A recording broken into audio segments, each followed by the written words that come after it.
Selamat pagi teman-teman, kita kembali bertemu ya dalam video pembelajaran masih mengenai kompetensi BIS HR Management. Jadi dalam video sebelumnya saya sudah ngasih tahu kepada Anda ya bagaimana caranya menyusun kamus kompetensi.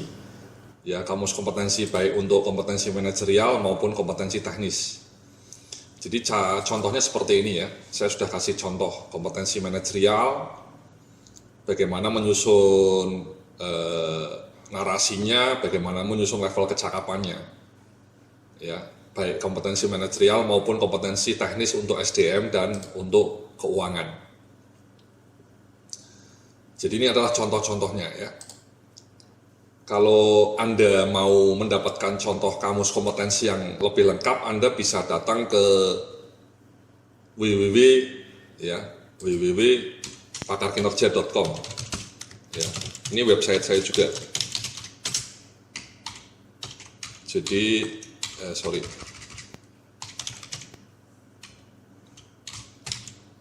Anda bisa datang ke www.pakarkinerja.com. Ya. Di situ Anda bisa mendapatkan contoh kamus kompetensi yang lebih lengkap. Ya, kalau ini kan hanya fungsi SDM sama keuangan. Kalau di www.pakarkinerja ada fungsi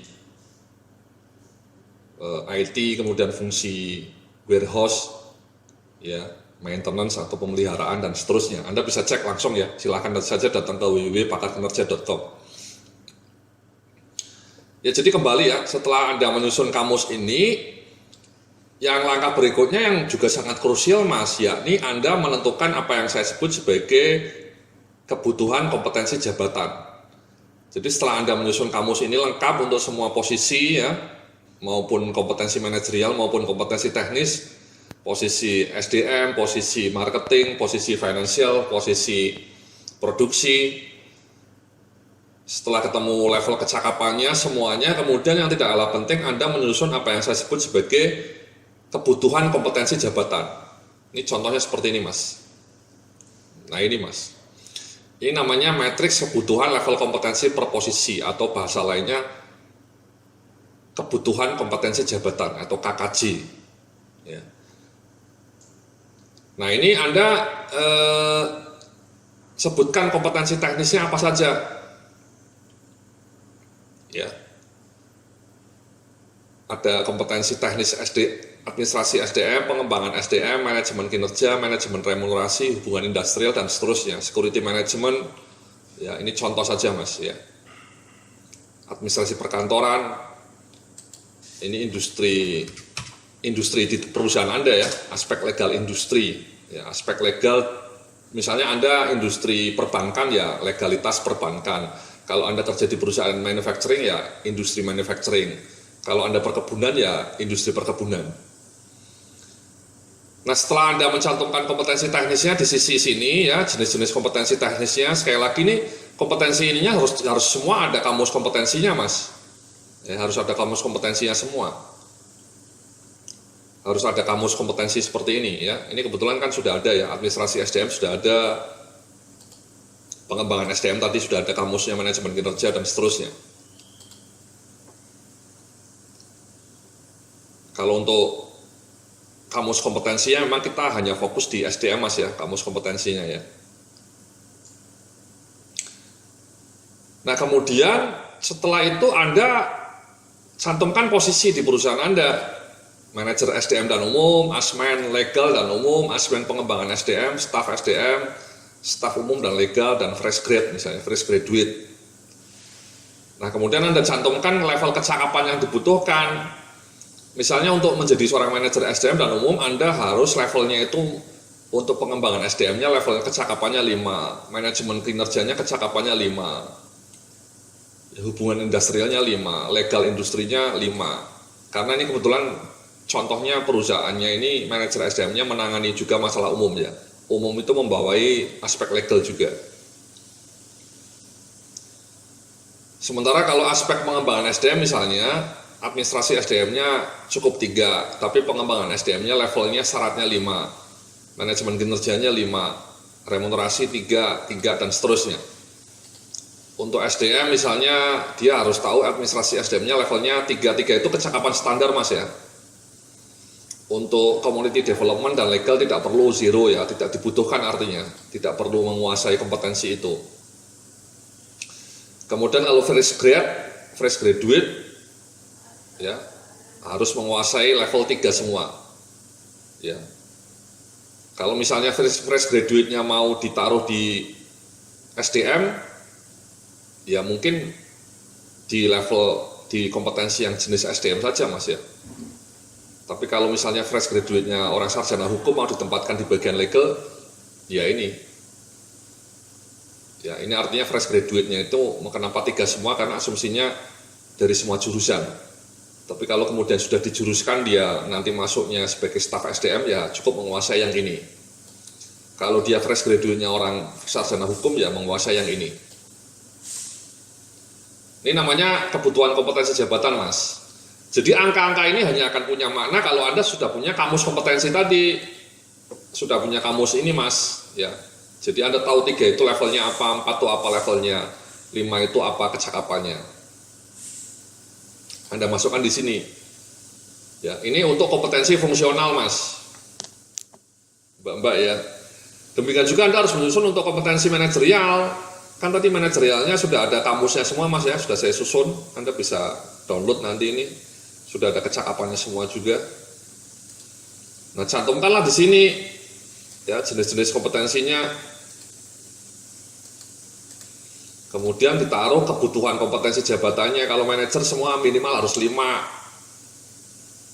Kalau asmen semua 4, kecuali ini 5 negosiasi karena ini orang asmen legal mungkin banyak negosiasi. Asmen pengembangan SDM semuanya harus 4, kecuali malah di sininya 3 misalnya. Staf SDM ya. Jadi penentuan kenapa dia 3, kenapa dia 2 itu melihat ininya lah Mas ya, melihat kebutuhannya ya. Misalnya kalau orang SDM misalnya asmen pengembangan karena sudah asmen ya at least harus levelnya 4 lah ya untuk problem solvingnya, planningnya, kerjasama. Tapi kalau staff mungkin tidak perlu perencanaan karena dia hanya mengerjakan tugas-tugas yang rutin ya, tidak perlu perencanaan ya, jadi perencanaannya 0 misalnya.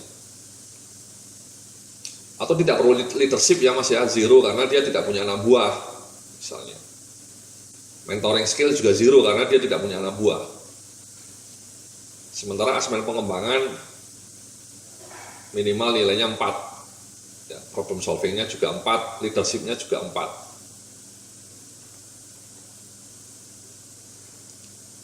Jadi inilah yang disebut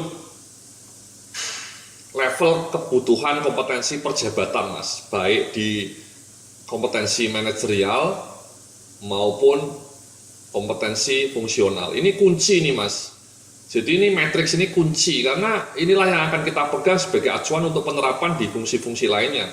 Ketika kita bicara kompetensi based HR management, ya backbone-nya itu ya ini Mas. Ya, metrik kebutuhan kompetensi ini. Backbone-nya ini sama tadi kamus kompetensi tadi yang sudah kita susun. Ya, jadi nanti kalau Anda mau menyusun di kantor Anda, ya sama Mas, Anda cantumkan misalnya ini posisinya apa saja, mungkin ini contohnya hanya ada 1, 2, 3, 4, 5 posisi Mas ya.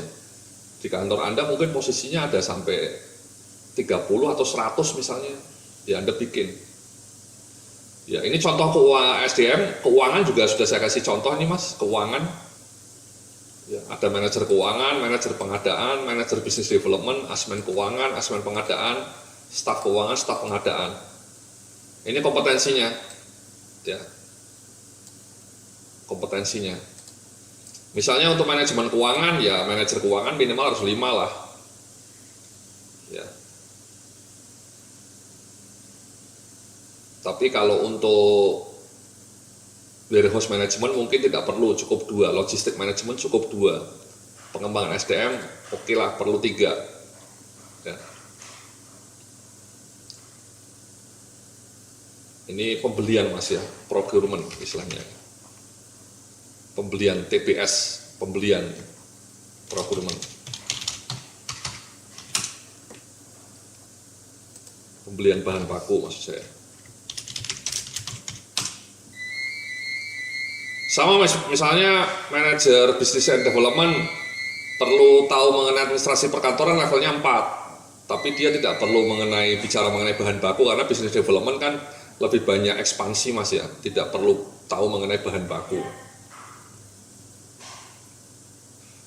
Kalau asmen misalnya keuangan, ya harus tahu mengenai manajemen keuangannya 5, harus tahu mengenai anggarannya 5, akuntansi 5, juga perpajakan 5.